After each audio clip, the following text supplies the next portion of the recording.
Gran Tartaria y el antiguo orden mundial.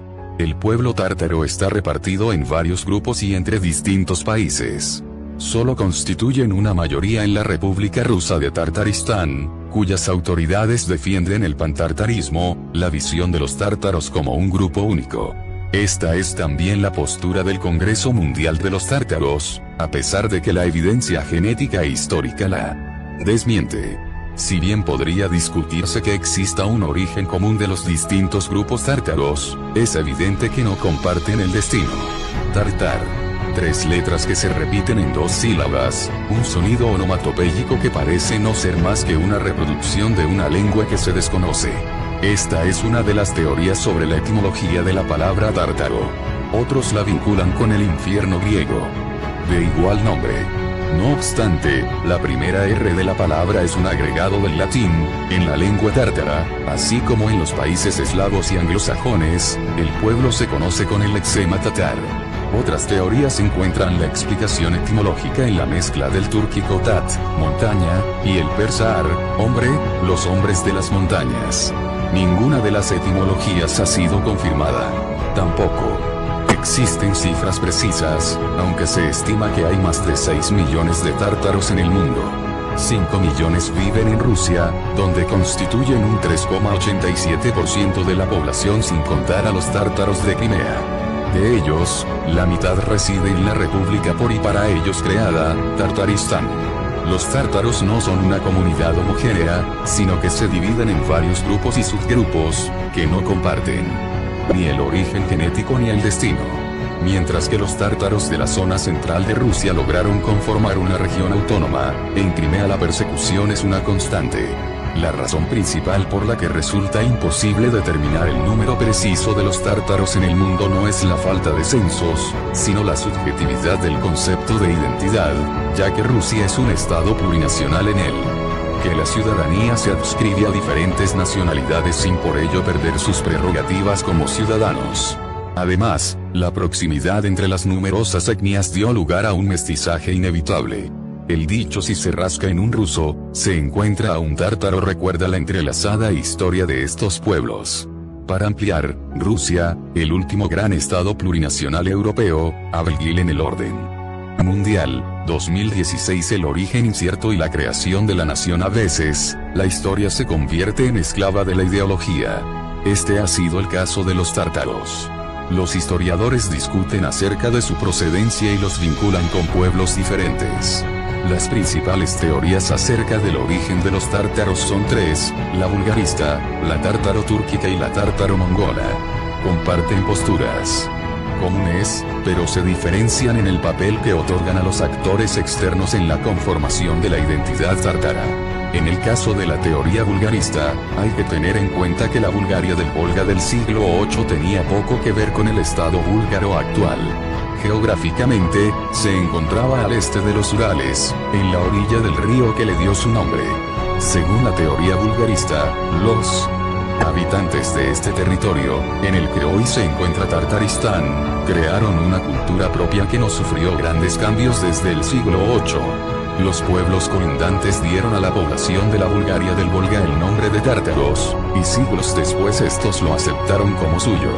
Esta versión permite afirmar que los tártaros son los habitantes autóctonos de Tartaristán, y que su cultura se ha formado sin grandes interferencias por parte de otras culturas o de la Horda de Oro, estado mongol que abarcó los territorios de Rusia, Ucrania y Kazajistán tras la disolución del Imperio mongol en el siglo XI.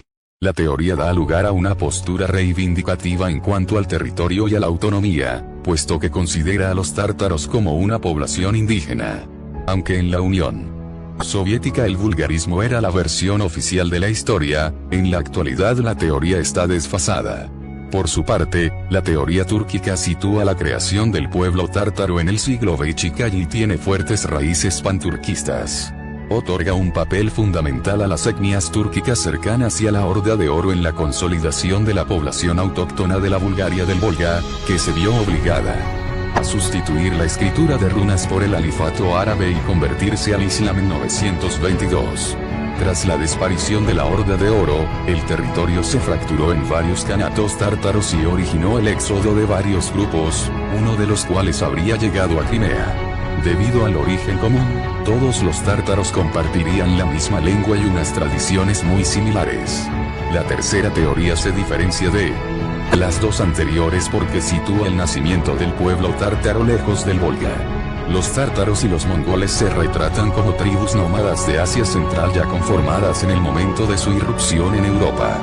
Bajo su dominio, la población autóctona de la región actual de Tartaristán habría sido sometida lingüística y culturalmente, e incluso sustituida por los invasores que abandonaron el estilo de vida nómada. Los tártaro-mongoles, inicialmente paganos, habrían adoptado el Islam y terminado por conformarse como una etnia a través de la creación de simbología propia. La imagen de los tártaros como invasores extranjeros fue utilizada por los misioneros ortodoxos del siglo VI, puesto que les legitimaba para rechazar el Islam por ser una fe foránea. Sin embargo, esta teoría es la que menos concuerda con las pruebas genéticas realizadas en los últimos años y es generalmente rechazada por los tártaros, que la consideran difamatoria. Los tártaros de hoy no solo viven en Rusia donde constituyen el segundo grupo étnico más numeroso tras los rusos, Kazajistán y Uzbekistán albergan, entre los dos, a más de 400.000 tártaros. En Ucrania, Donetsk era la provincia en la que más tártaros vivían en 2001, si bien se trataba de un grupo diferente al que vivía en Crimea.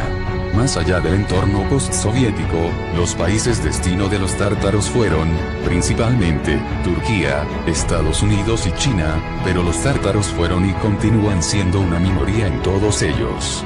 Tartaristán, donde la minoría es mayoritaria en la orilla del río Volga se encuentra una ciudad que fue tártara antes que rusa, Kazán. En 2005, esta celebró de manera simbólica su 1000º aniversario, aunque no se sabe a ciencia cierta cuándo fue fundada. Una de las leyendas acerca de su origen mezcla la historia con la magia pues narra que un pueblo sin tierra acudió a un brujo para que les aconsejara dónde buscar un hogar. El hechicero les ordenó que buscaran un lugar donde, al enterrar un cazo con agua, no hiciera falta fuego para que hirviera. Ese lugar sería la ciudad de Kazán, cuyo nombre significa caso. Kazán es hoy la capital de la República de Tartaristán, uno de los 85 sujetos federales de la Federación Rusa y continúa siendo un hogar para los tártaros.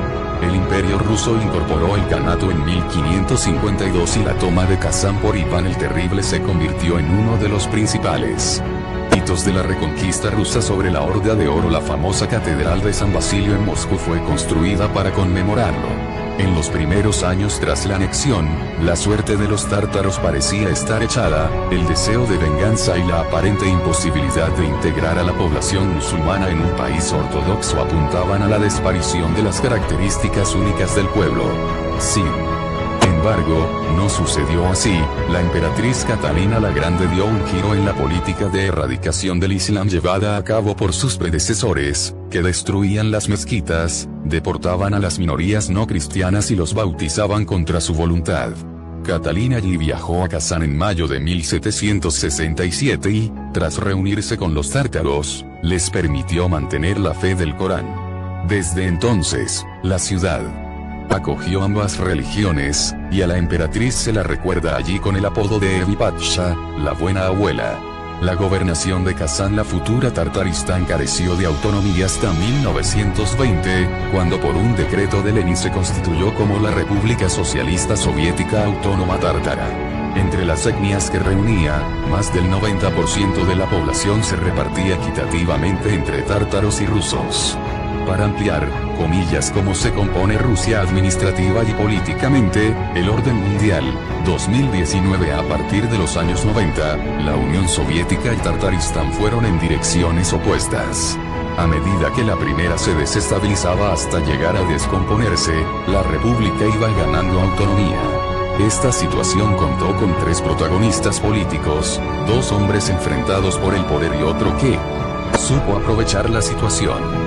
Boris Yeltsin, el presidente del Soviet Supremo de Rusia, y futuro presidente de la Federación Rusa tras la caída de la URSS, se opuso abiertamente a la máxima figura política, Mikhail Gorbachov, el entonces presidente de la Unión Soviética.